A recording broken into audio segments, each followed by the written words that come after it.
birangirira urusororo.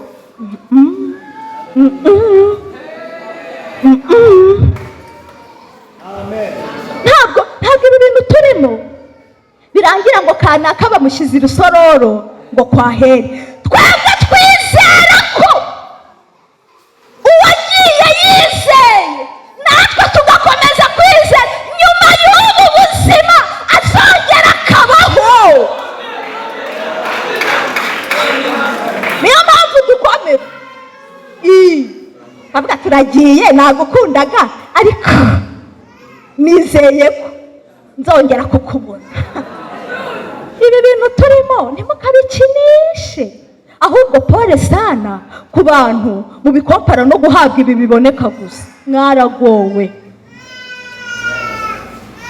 Ndi iwacu ku cyumweru nigeze kubabwira ngo umuntu ugereranya agakiza akagahuza no kubona imodoka n'uwaraye ayisambanira abona. Ntihari abasambanyi z'abagabo bahonga amamodoka. Ukaririra imodoka ukumva ko uzakizwa gusa kugira ngo Imana izaguha abana, ugakizwa gusa ngo Imana izaguha akaviza ko kujya muri Amerika. Pole sana. Umeze nk'umwana umuntu aza kana mwari akabona ko mu myaka 2 gakiri gato cyangwa umwe ukagahereza bombo yo ku gati ukagahana 5, akana gafata iki? Gafata akabombo. Kandi muri 5 harimo bombo zo ku gati nyinshi. Rero abantu baje kwa Yesu mugafata twabombo two ku gati. Pole sana. Yesu atanga ibirenze bombo zo ku gati. Naje kubabwira ngo Yesu azaduha ubugingo buhoraho. Nyuma y'ubu buzima tuzongera tubeho. Nasomye inkuru mu gitabo cy'umugenzi. Mukristo ngo yarageze umugabo witwa Musobanuzi. Haleluya. Yesu ashimwe. Amubwira ibintu byinshi ariko hari agakuru yagezeho ndagakunda ashaka kubabwira ngo gashimangira ibi turi kuganira. Amen. Ngo yamweretse ngo abana 2 ngo bari bicaye, umwe yitwaga Mwihanganye undi yitwa Munyepfa. Babona Munyepfa bari mararira muzi ukuntu twana turira akagasiribanga n'amaguru hasi, ariko rira ati mu mpere z'ibyanjye mu bimpe nona. Ariko abona Mwihanganye aritonze. Noneho warangije Mukristo abaza Musobanuza ati se akako kari kwisaza uri akaba yitonze. Nanga ati rero aba bana umuntu wabo barera yavuze ngo bihangane bategereze kuzahabwa ibyabo mu mwaka utaha. Ati none rero uyu nguyu we yabyanze. Munyepfa. Musobanuzi aramusobanurira aramubwira ngo aba bana 2 ureba nkweretse ni ibishushanyo by'abantu 2 muri iyi si. Aravuga ngo witwa Munyepfa ni igishushanyo cy'abantu bo mu isi batizera. Si muri kubyumva? Ni igishushanyo cy'abatizera batakiriye ubutumwa bwiza. Aravuga ngo Mwihanganye ni igishushanyo cy'abantu bizera. Aravuga ngo rero kuri Munyepfa we ngo ari gushaka ko ibyo byose abihabwa nonaha. Ngo kuri we rero ngo haza umuntu ufite agasaho karimo amafaranga aramujugunyira ngo ndayarayayora ayanezerwamo pe. Kuri wabyita ngo nukuryoshya ubuzima. Ayaryoshyamo arangije arayamara arongera aripfumbata. Ariko Mwihanganye we ategereje kuzahabwa ibyo byose ngo mu mwaka utaha. Musobanuzi rero aramusobanurira niba mwankurikiye.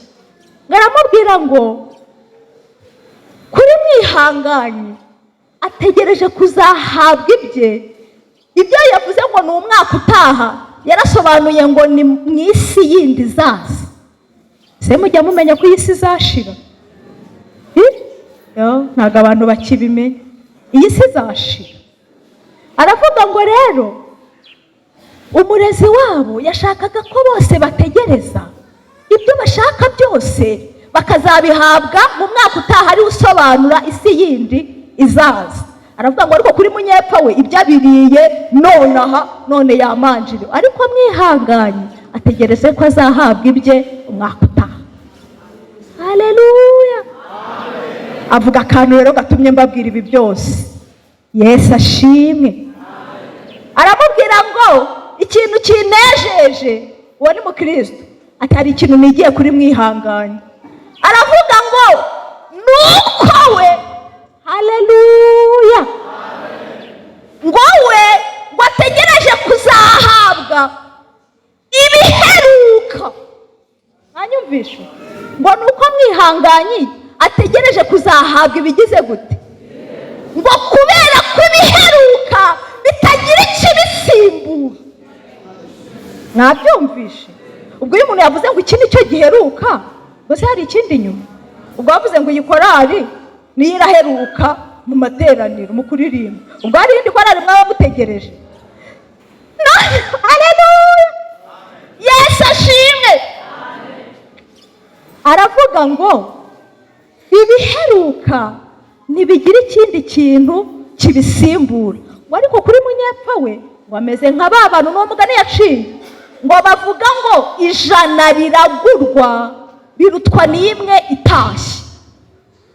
Umugani murawumvishe? Ngo ijana ubwo ni inka, ijana bavuga ngo uzabona, barirutwa n'imwe wabonye.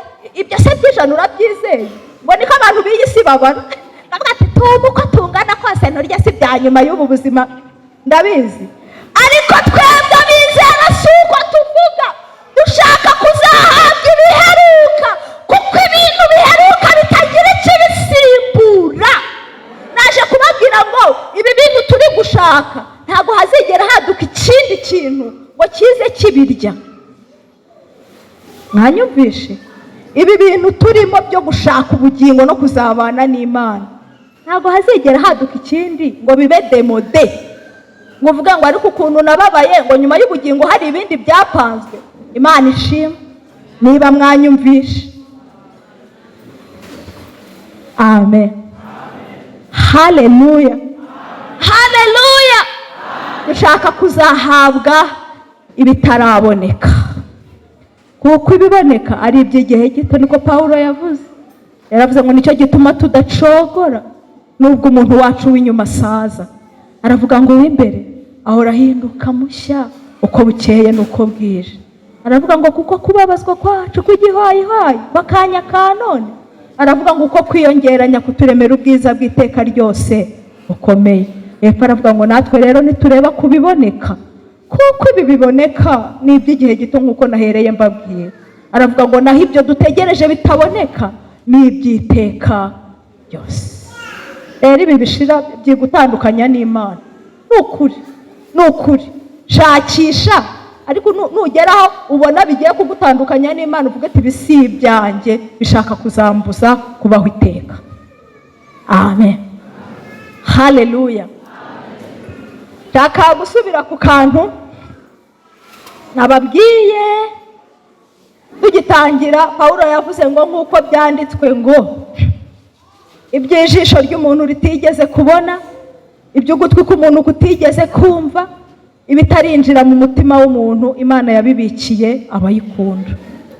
Iyo ndi kwigisha gerageza no gutekerereza abantu ikintu bashobora kumbaza babonye umwanya, sibyo? Hari uwahita avuga ngo none se kutubwiye ngo kandi twizeye ko no muri Bibiliya kutubwira uko byanditse iby'ijisho ritigeze kubona, ubu se birahari? Hari uwabyibaza kuko Bibiliya yavuze ngo ni iby'ijisho ry'umuntu wese. Muri miliyari zituye ku isi hari abantu babonye we, hari abantu bazi ibintu byiza. Ariko hari uwavuga ati ariko se koko habaho ikintu umuntu uri ku isi atari yabona? Turi kumwe? Haleluya, haleluya, haleluya. Abakare nababwiye ngo yego Imana ntibeshya, iby'ijisho ry'umuntu ritigeze kubona, iby'umutima w'umuntu utigeze utekereza, Imana yarabihishe, ntabwo tubizi, ariko twizeye ko bihari kuko Imana itabeshya. Rero nari ndi kuvuga ngo hari umuntu uhita uvuga ngo none se uvuze ngo mu ijuru hari ibyo tutari twabona. Iryo ni ijambo ry'Umwami wacu yuko twebwe abazaba bakiriho basigaza ku kuza k'Umwami tutazabanziriza na hato abasinziriye.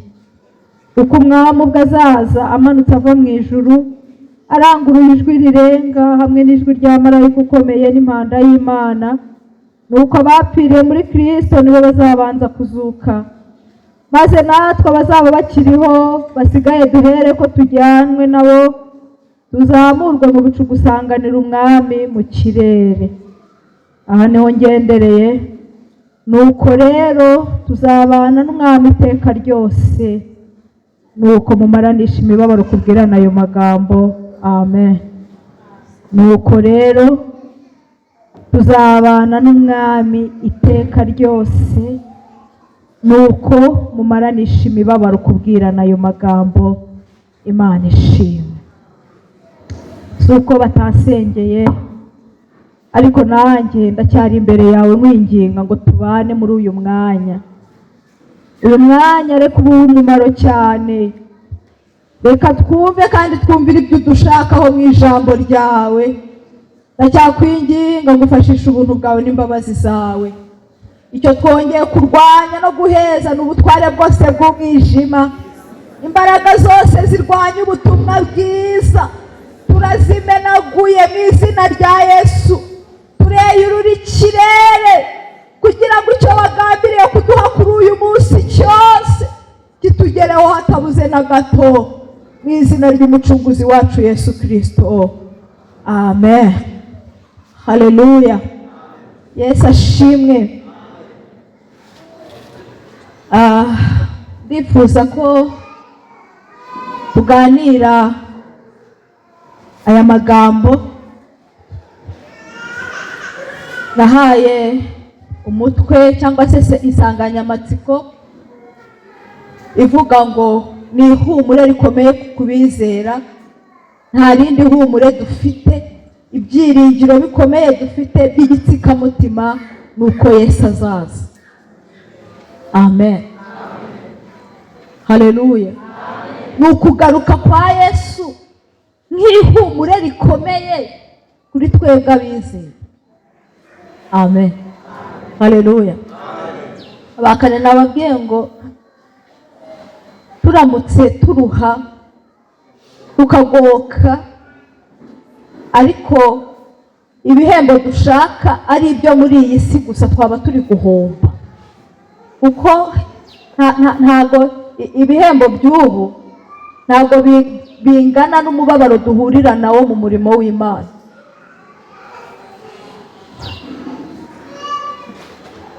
Hari umwana wo muri famiye yaje kumva ijambo ry'Imana, arizera, arakizwa. Arangije aragenda abwira abandi bagenzi be bagendanaga mu magurupe n'ibindi bigare by'abajene, arababwira ati ubu ngewe nakijijwe. Ati nakijijwe, ubu nabaye umurokore. Baramubaza bati se wakirijwe hehe? Arababwira ati ubu nakijijwe, nabaye umwadeperi. Barasekera rimwe bati wowe ikipe wagiye gukina nayo ntabwo uyizi, urabona biriya bintu uzabibasha wowe? Yokoza kubw'amahirwe makeya ugenda ubona bigenda bimunanira. Ni ibintu n'abo hanze bazi ko bivuna.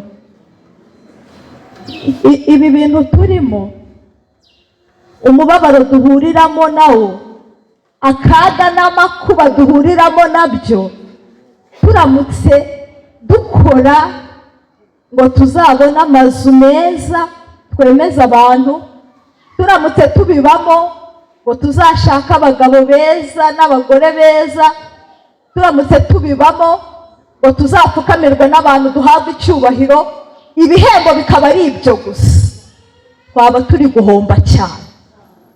Kubera iki? Ibyo ngibyo n'abatizera barabitunga. Abakare nababwira ngo usenga ngo uhabwe ibi biboneka biravuna cyane. Ngo nibivuga abanyamasengesho barabyumva. Nta muntu ujya umenyera amasengesho. Kuri njyewe ubwo sinzi n'abandi niba ariko bimeze. iyo napanze ngo ejo nziyiriza nzafata amasengesho angana gutya, urukerera nka 10:00 mbyukana inzara nkahita nibuka nayo wowe harya ndasenga.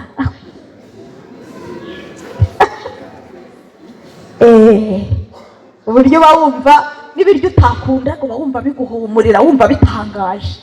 Rero turamutse tuvunika bingana gutya dushaka guhabwa ibiboneka, twaba turi guhomba cyane, kuko hari n'umuntu utazi kwiyiriza uko bisa ariko akaba atunze ibyo byose. Bose nta mupagani ugira umugisha bisanzwe akibonera umugore mwiza w'umutima bakabana. Abapagani bose batunze abagore b'abasazi.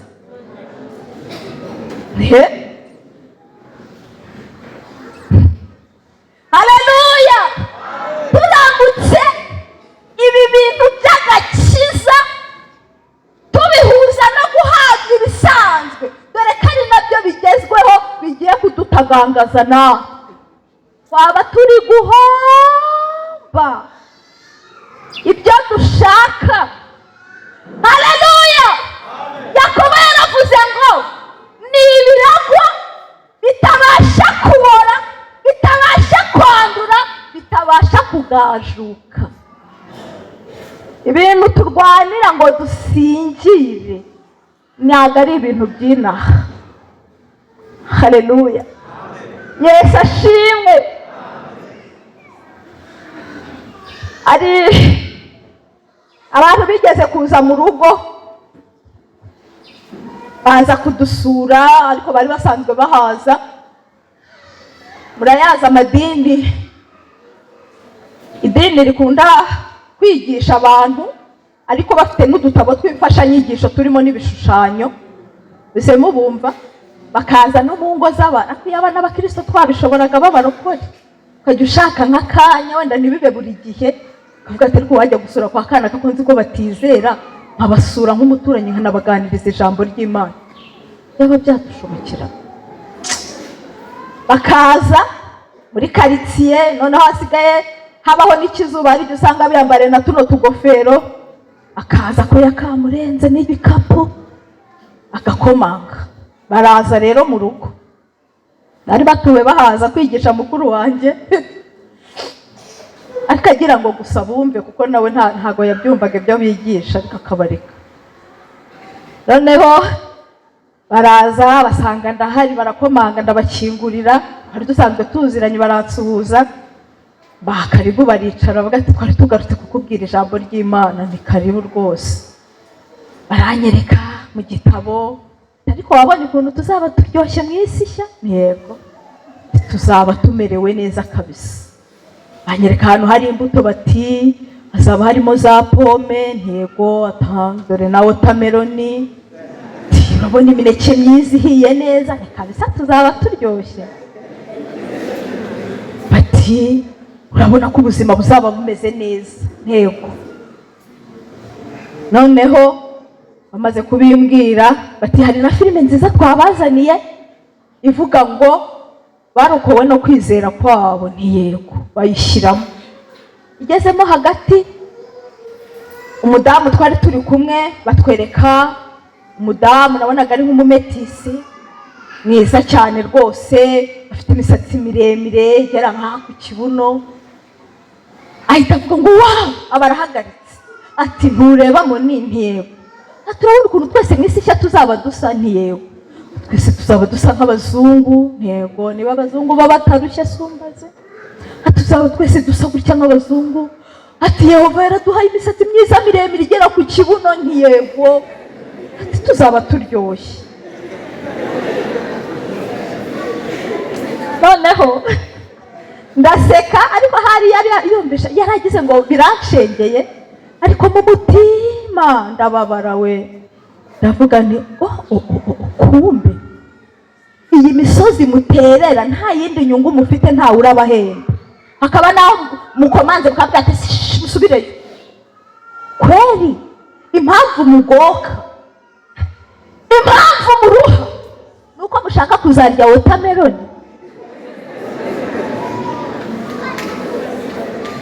ntabwo muzi ko ubu ngubu ari uko bari guca abazunguzayi, hari n'ubona yayisatuye yatwikiriye akagukatiraho akangana n'ayo wifitiye, uvuga ati ndumva ashaka akawutameroni kandi bitatu byo kugura yose ntayo mfite.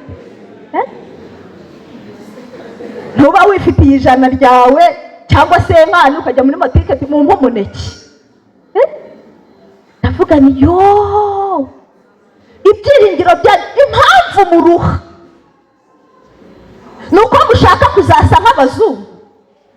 Hasigaye hariho amavuta abantu bisiga ukaba ubuzi yari igikara pe, wamubona ukabona asa nk'abahindi. Ibi babeshya nk'hano haza kentusi, hari n'igeze itahaza nabonye hari ababigira rwose ntizizi. Ubu impamvu muruha kweri nabyibazaga mu mutima, ntabwo naburanye nawe. Impamvu muruha mushaka kuzagira imisatsi miremire nk'iy'abazungu, hasigaye haraje iterambere, umuntu ajya muri salo bakayimutereraho ukaba wagira ngo ni imisatsi. Navuga ni mwarahabye we, muri abo gusabirwa. Nibuka ijambo Pawulo yandikiye Abakorino, haleluya, igice cya 2 umurongo wa 9, yaravuze ngo nk'uko byanditswe ngo iby'ijisho ry'umuntu ritigeze kubona, iby'ugutwi k'umuntu kutigeze kumva, ibitari byinjira mu bitekerezo by'umuntu, Imana yabyiteguriye abayikunda. Twebwe ibintu turi guharanira, ibintu bituma tuvunika, rimwe na rimwe n'ibyo twari dufitemo inyungu ariko tukabona biradutandukanya n'Imana. Kare baririmbye indirimbo ivuga ngo sinshaka gukorera abami babiri, ngo niko gukunda isi n'ijuru. Ibintu tubamo rimwe na rimwe bikatwaka inyungu twari dufite kuko tubonye tugiye kubangikanya umwami wacu. Ni ibintu bitigeze kubonwa n'umuntu uwo ari we wese, ni ibintu bitigeze kwinjira mu gutwi k'umuntu uwo ari we wese. Imana ishimwe, haleluya, Yesu ashimwe. Naje kubabwira ngo Yesu azaza. Iri jambo bisa nk'iryagiye kure mu mitima y'abantu. Rimwe na rimwe niyo ubwiye umuntu basigaye babicamo umugani ngo ni nko kuza kwa Yesu, kubera gutegereza bakarambirwa. Ariko ni ukuri byavuzwe nitabasha kubeshya, umwami Yesu azagaruka. Kandi natanazi ubu ngubu, ubu se umuntu harama igihe kingana iki uko musigaye mubibona? Tunareke kuvuga ngo Yesu araje ko azaza. Umuntu asigaye arama igihe kingana iki uko musigaye mubibona? Uwakari umushumba yatubwiye ijambo, numva ari Mose warivuze muri Zaburi, aravuga ngo umuntu asigaye arama igihe gitoya. Aravuga ngo yari ari kwinginga Imana avuga ati mwami ugabanye uburakari bwawe kuko n'ubundi iminsi uduha ni mikeya. Aravuga ngo iyo umuntu yitwa ngo yarame ni imyaka 40, yakabya n'85 ubwo aba yashaje yagezeyo. Koko iyo myaka kandi abayigezaho ni bake, sinzi niba mubibona. Kuri ubu mubona abajene atari bo bari kugenda. None se ubwo ikintu kiri gushaka kukubuza kuzabana n'Imana iteka ni iki koko? Satani ntabashuke. Yesu azaza, umwami Yesu azagaruka, kandi no mu gihe atari yaza urupfu rujya rujyana abantu kandi umuntu agategereza kuzacirwa urubanza. Haleluya, Yesu ashimwe. Ibi bintu dushaka kuzahabwa birahenze. Ubugingo bw'iteka, kuzabana n'umwami iteka, birahenze.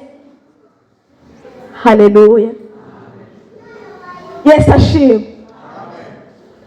Pawulo yandikira Abatesalonike uru rwandiko,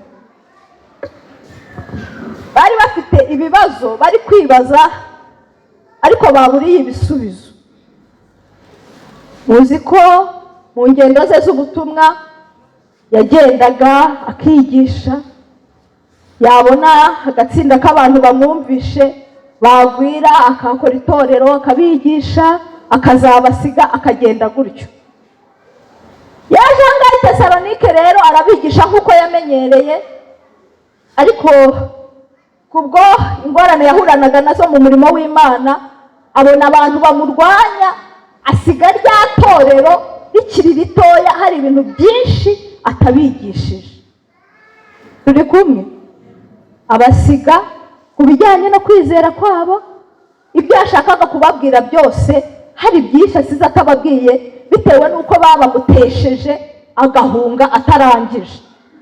Amaze kugenda aho yageze aza kumva amakuru y'uko rya torero yasize bakiri abana baje guhura n'ikibazo cy'abigisha b'ibinyoma baje batangira kubavanga.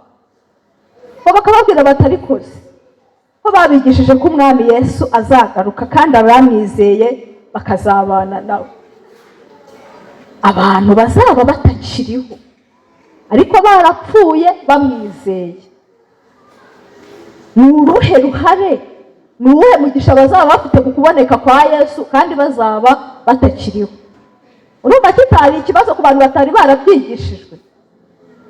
Ureka twebwe ubu tubizi kuko babitwigisha, uramutse ari bwo cyumva amakuru ya Yesu ntibabigusobanurire, wakwibaza atari ko se wa mugani abazaba barapfuye barihanganye bo ni ayahe mahirwe bafite ukuboneka kwa Yesu?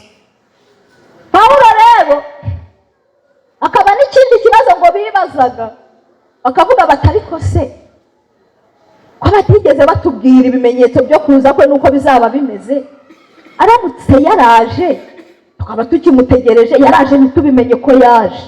Urumva bitari ikibazo? Amen. Turi mu masaha meza musubize, ntabwo buracya cyane. Nkunda iyo nigisha abantu bakanyereka ko turi kumwe biramotiva. Amen. Haleluya. Urumva bitari ikibazo? Pawulo rero intego nyamukuru yatumye bandikira uru rwandiko yagiraga ngo abakure muri urwo rujijo bari barimo ku myizerere yabo. Abandikira rero aya magambo twasomye. Haleluya. Arababwira ngo bene data, agiye kubasobanurira ku byo kuzuka kw'abapfuye, ku byo umunezero n'uruhare abasinzire muri Yesu bafite ubwo azaba aje n'ubwo babo batakiriho. Arababwira ngo bene data, si byiza ko tutababwira iby'abasinziriye. Aravuga ngo muzi neza ko umwami wacu azaza nk'uko yavuze. Haleluya. Haleluya. Arababwira ngo iki nicyo tubabwira tukibwirijwe n'ijambo ry'umwami wacu, yuko twebwe abazaba bakiriho bageze ku kuza k'umwami wacu tutazabanziriza na hato abasinziriye. Aravuga ngo kuko ubwo umwami wacu azaza amanutse ava mu ijuru aranguruye ijwi rirenga, aravuga ngo hamwe n'ijwi rya marayika ukomeye n'impanda y'Imana, aravuga ngo abasinziriye muri Kristo nibo bazabanza kuzuka. Aravuga ngo natwe abazaba bakiriho tugejeje ku kuza k'umwami wacu duhereko duhindurwe tuzamurwe dusanganire umwami mu kirere. Aravuga ngo nuko rero tuzabana n'umwami iteka. Aravuga ngo mumaranishe imibabaro kubwirana ayo magambo. Niyo nsanganyamatsiko ivuga ngo kuza kwa Yesu, kugaruka kwa Yesu, kuboneka kwa Yesu ni ihumure rikomeye, ni nacyo cyatuzanye hano, ni ugutegereza kugaruka. Amen. Uzasanga Yesu yarakunze kubyigishaho cyane nubwo abantu batagikunda kubibwira. Avuga iby'abagaragu bategereje sebuja, avuga iby'abakobwa b'abapfu n'abanyabwenge, avuga iby'umuhinzi wasize abagaragu mu murima akagenda ariko akazagaruka. Yari ari kwigisha abantu yuko Yesu, haleluya, nubwo haca igihe kinini, nubwo ibizazane byaza, nubwo umuruho waza, ariko hari igihe kimwe Yesu azagaruka. Naje kongera kubibibutsa ngo Yesu azaza. Ntabwo Imana ibeshya. Niba igusezeranye inzu ikayiguha, niba ugusezeranya imodoka ikamuguha, yewe umwana wanjye mfite w'imfura w'umukobwa, Imana yamubwiye mfite imyaka 19, namubyaye ngize 30. Imana irambwira ndi gusenga n'umukozi w'Imana, arambwira ati mbonye ushaka shushanyiriza umugabo nzashaka rwose uko azaba ameze. Arambwira ngo kandi Imana izaguha imfura y'umwana w'umukobwa. Ndamufite. Niba Imana ikubwira ibi bigaragara ukabibona, mbese ijambo yavuze ry'uko Yesu azagaruka niryo yabesheramo? Yesu azaza.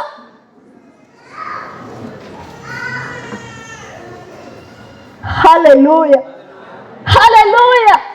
Rero twebwe iyo twumvishe ibyo ngibyo by'uko azagaruka, twebwe abizera bidutera imbaraga, bidutera ibyiringiro, bidutera gukomera. Pawulo hepfo yavuze ngo ibyo byiringiro by'uko Yesu azaza, yavuze ngo bitubera nk'ingofero. Abakare nababwiye umumaro w'ingofero, ntabwo ari izi zigukingira akazuba, ni izi ngofero yari ashatse kuvuga nk'izi abasirikare bambara z'ibiplastike zikomeye, cyangwa se ugereranye kasike cyangwa izi bambara bari muri eshansi. Iriya ngofero ikintu imara, irinda umutwe, sibyo? Bavuga bati hatamanuka nk'itafari cyangwa urubaho rukamanukana umusumari rukamukubita mu mutwe, sibyo? Rero iyo bavuze umutwe akenshi ni muri santere y'ubuzima. Pawulo rero aravuga ngo ibyo byiringiro, amen, haleluya, aravuga ngo ibyo byiringiro tugendana by'uko Yesu azagaruka, by'uko Yesu azagira gute. Ibyo byiringiro duhorana bituzana gukizwa, ukajya utanga amaturo, ukajya utanga icya 10, ukaza muri repetisiyo ntawe guhamagaye, ukabimenya ngo kuwa 2 cyangwa kuwa 3 turarepeta, ukaza ugatanga n'umusanzu, ukagura n'iniforume. Ibyo byiringiro bituma ukora ibyo ngibyo, kandi nawe hari ibyo wigomwa by'uko Yesu azaza. Aravuga ngo bitubera nk'iyo ngofero. Haleluya. Iyo ngofero namwe ikitumarira, iturinda gusinda amaganya y'isi. Dasubiremo mukuru. Ibyiringiro twebwe tugenda, ntabwo muzi indirimbo tujya turirimba y'198 ivuga ku itorero. Hari igitero turirimba ngo mu byago biritera bijya riruhurwa no gutega amahoro mu bihe bizaza, ryifuza kuza ibyiza byo mu ijuru niriva ku rugamba rinesheje.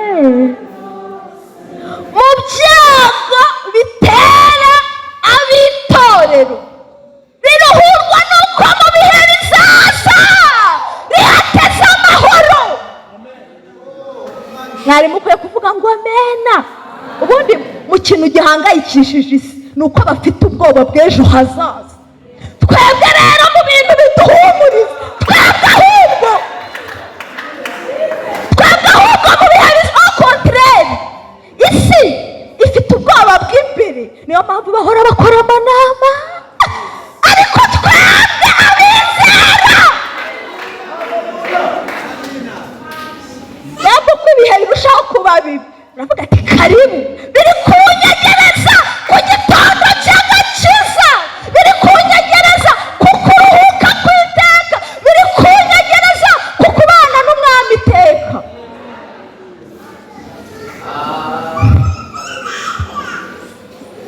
Pawulo yandikiye Timoteyo aramubwira ngo ujye witoza kubaha Imana.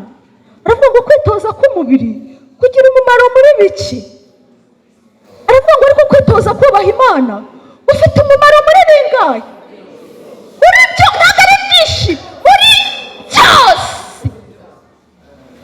ku kantu mukundi yabavuze byose yahise avuga ngo ufite isezerano rya none ubu tugihumeka. Hari utwo umuntu ahabwa nuko Imana amubwiye ngo nza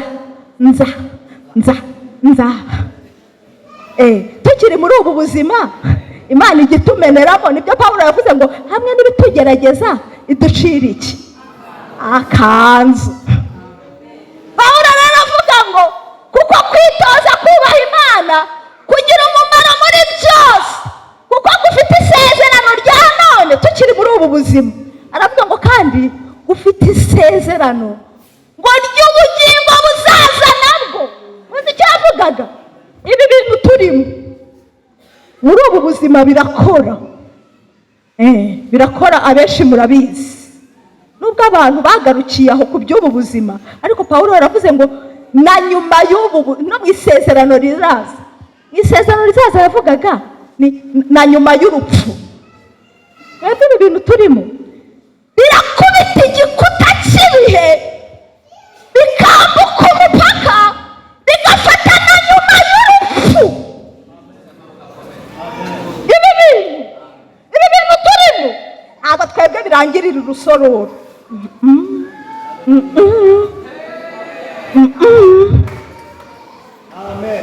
Ntabwo ibi bintu turimo birangira ngo kanaka bamushyize urusororo ngo kwahere. Twebwe twizera ko uwagiye yizeye natwe tugakomeza kwizera nyuma y'ubu buzima azongera akabaho. Niyo mpamvu dukomera. Bavuga turagiye nagukundaga ariko nizeye ko nzongera kukubona. Ibi bintu turimo ntimukabikinishe, ahubwo pole sana ku bantu mubikompara no guhabwa ibi biboneka gusa. Mwaragowe. Ndi iwacu ku cyumweru nigeze kubabwira ngo umuntu ugereranya agakiza akagahuza no kubona imodoka n'uwaraye ayisambanira abona. Ntihari abasambanyi z'abagabo bahonga amamodoka, ukaririra imodoka ukumva ko uzakizwa gusa kugira ngo Imana izaguha abana, ugakizwa gusa ngo Imana izaguha akaviza ko kujya muri Amerika. Pole sana. Umeze nk'umwana umuntu aza kana mwari mwakabona ko mu myaka 2 gakiri gato cyangwa umwe ukagahereza bombo yo ku gati ukagahana 5, akana gafata iki? Afata akabombo. Kandi muri 5 harimo bombo zo ku gati nyinshi. Rero abantu baje kwa Yesu mugafata twabombo two ku gati. Pole sana. Yesu atanga ibirenze bombo zo ku gati. Naje kubabwira ngo Yesu azaduha ubugingo buhoraho. Nyuma y'ubu buzima tuzongera tubeho. Nasomye inkuru mu gitabo cy'umugenzi. Mukristo ngo yarageze umugabo witwa Musobanuzi. Haleluya. Yesu ashimwe. Amubwira ibintu byinshi, ariko hari agakuru yagezeho ndagakunda ashaka kubabwira ngo gashimangira ibi turi kuganira. Amen. Ngo yamweretse ngo abana 2 ngo bari bicaye, umwe yitwaga Mwihanganye undi yitwa Munyepfa. Babona Munyepfa barimo ararira muzi ukuntu twana turira akagasiribanga n'amaguru hasi, ariko urira ati mumpereze ibyanjye mubimpe nonaha. Ariko abona Mwihanganye aritonze. Noneho warangije Mukristo abaza Musobanuza ati se aka ko kari kwisaza uriya akaba yitonze. Nanga ati rero aba bana umuntu wabo barera yavuze ngo bihangane bategereze kuzahabwa ibyabo mu mwaka utaha. Ati none rero uyu nguyu we yabyanze. Munyepfa. Musobanuzi aramusobanurira aramubwira ngo aba bana 2 ureba nkweretse ni ibishushanyo by'abantu 2 muri iyi si. Aravuga ngo witwa Munyepfa ni igishushanyo cy'abantu bo mu isi batizera. Si muri kubyumva? Ni igishushanyo cy'abatizera batakiriye ubutumwa bwiza. Aravuga ngo Mwihanganye ni igishushanyo cy'abantu bizera. Aravuga ngo rero kuri Munyepfa we ngo ari gushaka ko nonaha. Ngo kuri we rero ngo haza umuntu ufite agasaho karimo amafaranga aramujugunyira, ngo undi arayayora ayanezerwamo pe. Kuri ubu babyita ngo ni ukuryoshya ubuzima, ayaryoshyamo, arangije arayamara arongera aripfumbata. Ariko mwihanganye we ategereje kuzahabwa ibyo byose ngo mu mwaka utaha. Umusobanuzi rero aramusobanurira, niba mwankurikiye, ngaramubwira ngo kuri mwihanganye ategereje kuzahabwa ibyo yavuze ngo ni umwaka utaha. Yarasobanuye ngo ni mu isi yindi izaza. Se mujya mumenya ko iyi si izashira? Ntabwo abantu bakibimenya, iyi si izashira. Aravuga ngo rero umurezi wabo yashakaga ko bose bategereza ibyo bashaka byose bakazabihabwa mu mwaka utaha, ari usobanura isi yindi izaza. Aravuga ngo ariko kuri munyepfa we ibyo abiriye nonaha none yamanjiriwe, ariko mwihanganye ategereze ko azahabwa ibye umwaka utaha. Haleluya. Avuga akantu rero gatumye mbabwira ibi byose. Yesu ashimwe. Aramubwira ngo ikintu kinejeje, uwo ni mukristo, atari ikintu nigiye kuri mwihanganye. Aravuga ngo nuko we, haleluya, ngo we ngo ategereje kuzahabwa ibiheruka. Mwanyumvishe? Ngo nuko mwihanganye ategereje kuzahabwa ibigize gute? Ngo kubera ko ibiheruka bitagira ikibisimbura. Mwabyumvishe? Ubwo iyo umuntu yavuze ngo iki nicyo giheruka, gusa hari ikindi nyuma. Ubwo bavuze ngo iyi korari niyo iraheruka mu materaniro mu kuririmba, ubwo hari indi korari mwaba mutegereje. Haleluya. Yesu ashimwe. Aravuga ngo ibiheruka ntibigira ikindi kintu kibisimbura. Ngo ariko kuri munyepfa we ngo ameze nka ba bantu n'uwo mugani yaciye, ngo bavuga ngo 100 riragurwa birutwa n'imwe itashye. Umugani murawumvishe? Ngo 100 ngo ni inka 100 bavuga ngo uzabona, barirutwa n'imwe wabonye. Ibyo se by'ijana urabyizeye? Ngo niko abantu b'iyi si babara. Ndavuga ati tuba uko tungana kose nturya si bya nyuma y'ubu buzima ndabizi, ariko twebwe bizera si uko tuvuga. Dushaka kuzahabwa ibiheruka, kuko ibintu biheruka bitagira ikibisimbura. Naje kubabwira ngo ibi bintu turi gushaka ntabwo hazigera haduka ikindi kintu ngo kize kibirya. Mwanyumvishe? Ibi bintu turimo byo gushaka ubugingo no kuzabana n'Imana, ntabwo hazigera haduka ikindi ngo bibe demode, ngo uvuga ngo ariko ukuntu nababaye ngo nyuma y'ubugingo hari ibindi byapanzwe. Imana ishimwe niba mwanyumvishe. Amen. Haleluya. Haleluya. Dushaka kuzahabwa ibitaraboneka, kuko ibiboneka ari iby'igihe gito. Niko Pawulo yavuze. Yaravuze ngo nicyo gituma tudacogora nubwo umuntu wacu w'inyuma asaza. Aravuga ngo w'imbere ahora ahinduka mushya uko bukeye n'uko bwije. Aravuga ngo kuko kubabazwa kwacu kw'igihayihayi bakanya ka none, aravuga ngo uko kwiyongeranya kuturemera ubwiza bw'iteka ryose bukomeye. Epfo aravuga ngo natwe rero nitureba kubiboneka, kuko ibi biboneka ni iby'igihe gito nk'uko nahereye mbabwira. Aravuga ngo naho ibyo dutegereje bitaboneka ni iby'iteka ryose. Rero ibi bishira byigutandukanya n'Imana. Ni ukuri shakisha, ariko nugeraho ubona bigiye kugutandukanya n'Imana uvuga ati bisi ibyanjye bishaka kuzambuza kubaho iteka. Amen. Haleluya. Shaka gusubira ku kantu nababwiye tugitangira. Pawulo yavuze ngo nk'uko byanditswe ngo iby'ijisho ry'umuntu ritigeze kubona, iby'ugutwi k'umuntu kutigeze kumva, ibitarinjira mu mutima w'umuntu Imana yabibikiye abayikunda. Iyo ndi kwigisha gerageza no gutekerereza abantu ikintu bashobora kumbaza babonye umwanya, sibyo?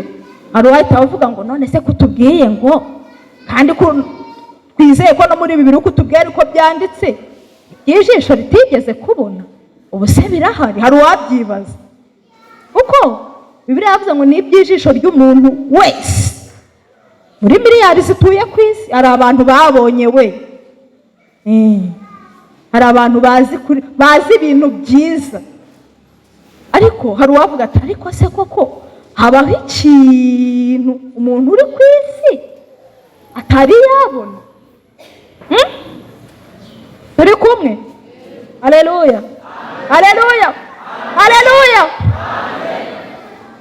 Abakare nababwiye ngo yego, Imana ntibeshya, iby'ijisho ry'umuntu ritigeze kubona, iby'umutima w'umuntu utigeze utekereza, Imana yarabihishe, ntabwo tubizi, ariko twizeye ko bihari kuko Imana itabeshya.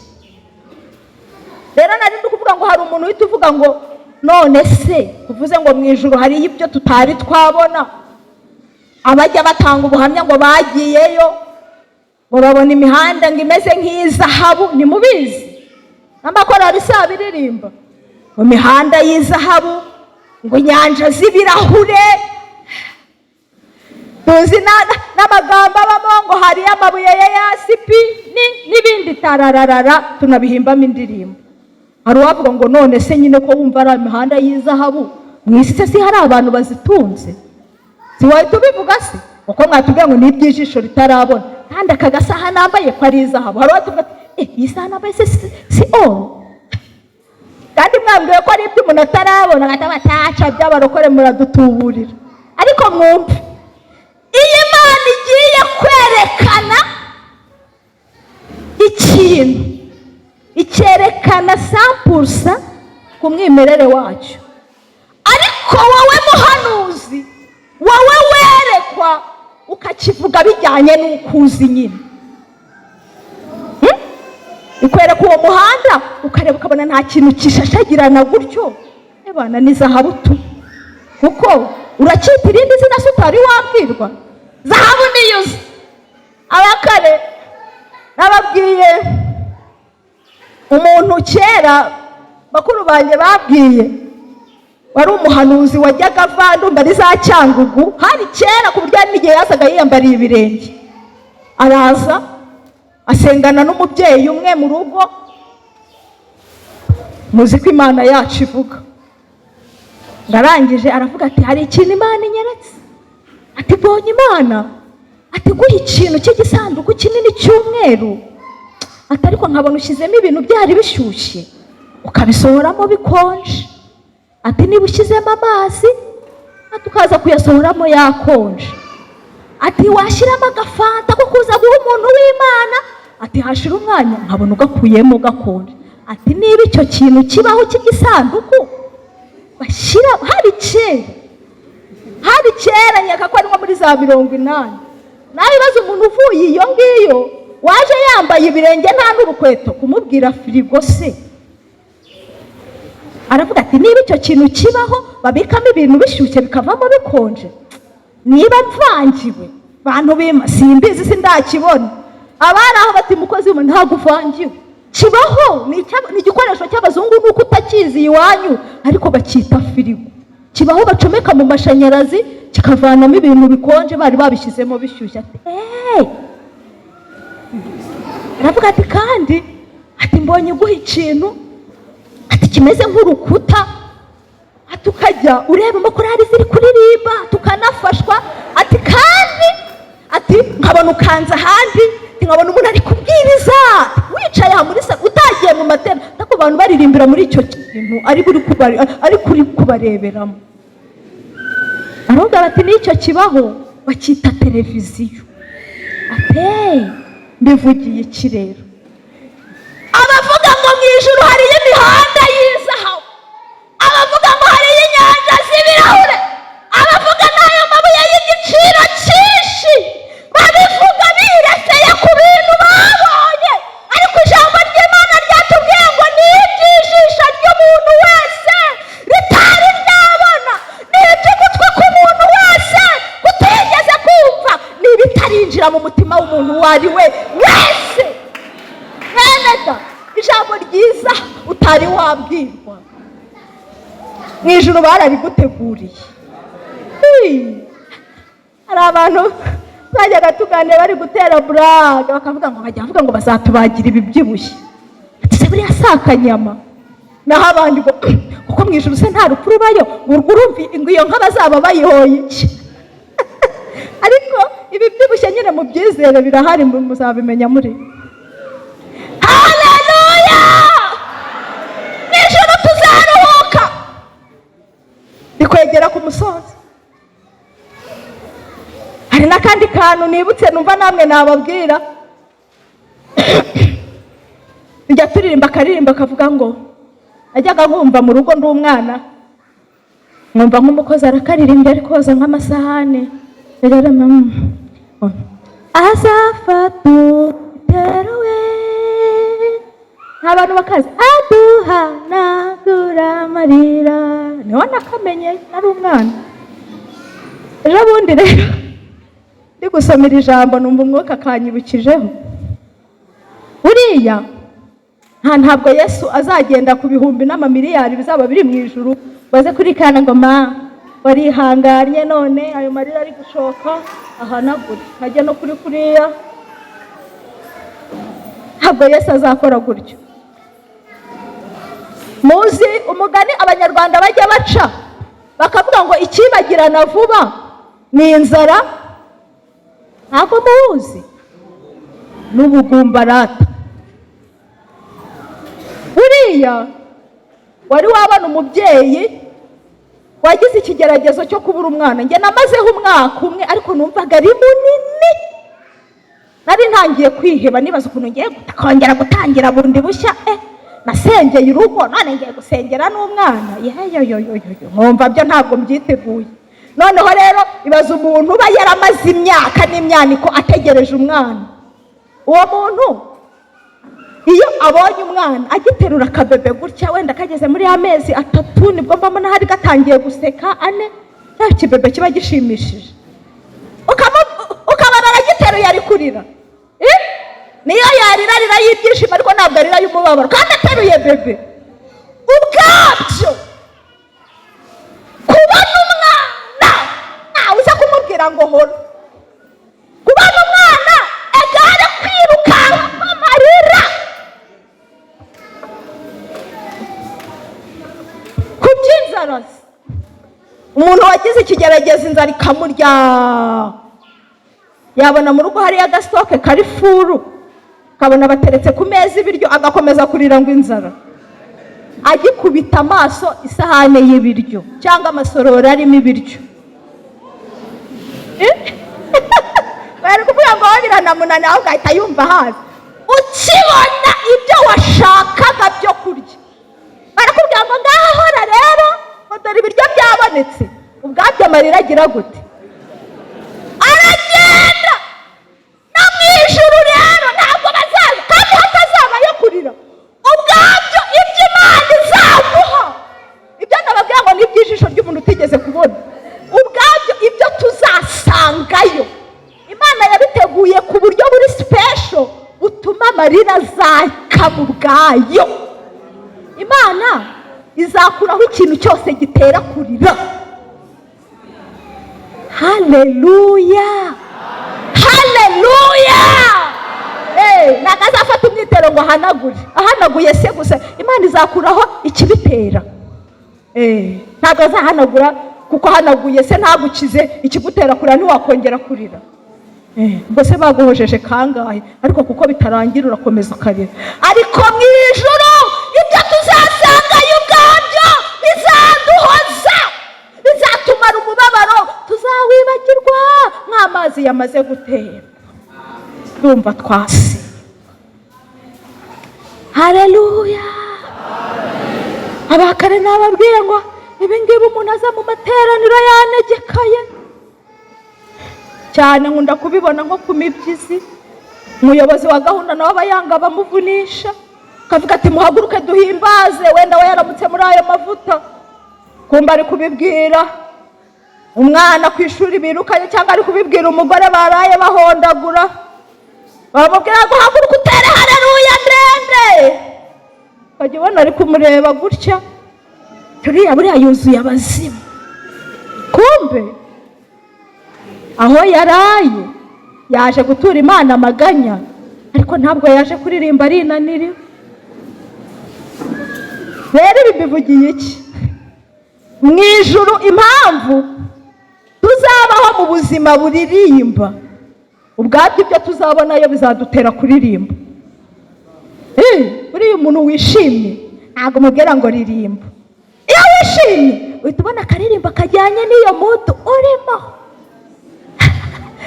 Hana yabonye umwana ahita atangira kuririmba ngo wari ingumba abyaye karindwi kandi ni kamwe. Rero muza akarimba tujya turimba ngo nimbona ubwiza bwe bwo mu ijuru nzajya ndirimba iteka ryose, nzajya mubaza ndirimba nti Yesu ni iki cyakunkundishije. Buriya nitujya tureba ubwiza bwe, turebye icyubahiro afite, ngo turebye ubwiza bwe byonyine, ngo bizajya bituma tuvuga ngo Yesu ni iki cyakunkundishije. Wibuka aho ukomoka ngati atsoze.